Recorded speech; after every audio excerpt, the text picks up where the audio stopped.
welcome back to my channel. Today we are gonna make taco salad, and these are the items that I'm gonna use. I'm gonna have a full list in the description box below.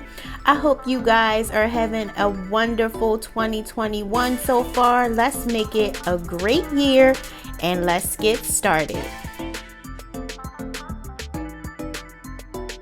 So I use 99% fat-free ground turkey. That way I can always add more healthier fats if I needed to. Actually, in this recipe, I did add some extra virgin olive oil. So you're gonna go ahead and add the taco seasoning. This is a mild packet. And then I'm gonna add some accent just to boost up the flavor and some onion powder. So you want to make sure you're getting it all mixed up and well incorporated. And I added about 1/3 of a cup of water. Here I'm going to add in a little bit of the store-bought salsa that I brought. Next we're going to cut up a red onion. I used about 1/4 of this red onion. You can actually also add this into your cooked meat mixture if you don't like a strong onion flavor. I do recommend you do that if you have time.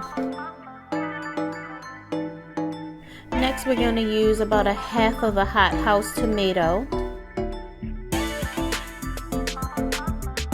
So we're going to go ahead and dice up that tomato.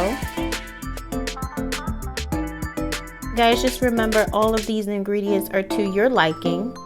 Guys, you don't have to use a chopped salad. You can just use the romaine lettuce by itself. I just did it for added flavor. And then I'm going to add a little bit of lime juice, mix it up really well. This adds additional flavors.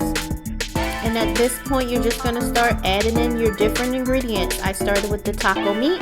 Gonna add in the red onions. I would also recommend that you put that inside of your taco meat if you want less of an onion flavor. Here's the cheese. That's the bag that came in the salad bag as well. I like to use those things along with the dressing.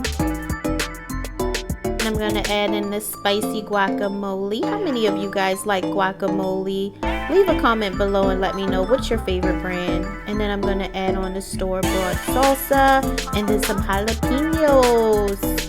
And then here I'm going to add a couple dollops of daisy sour cream. And guys, just keep in mind, you can make this to your liking. If it's an ingredient that you don't like, take it out. Here we're going to add in the spicy nacho Doritos. You can use regular nacho Doritos as well. And this is the finished recipe. Look at that, girl.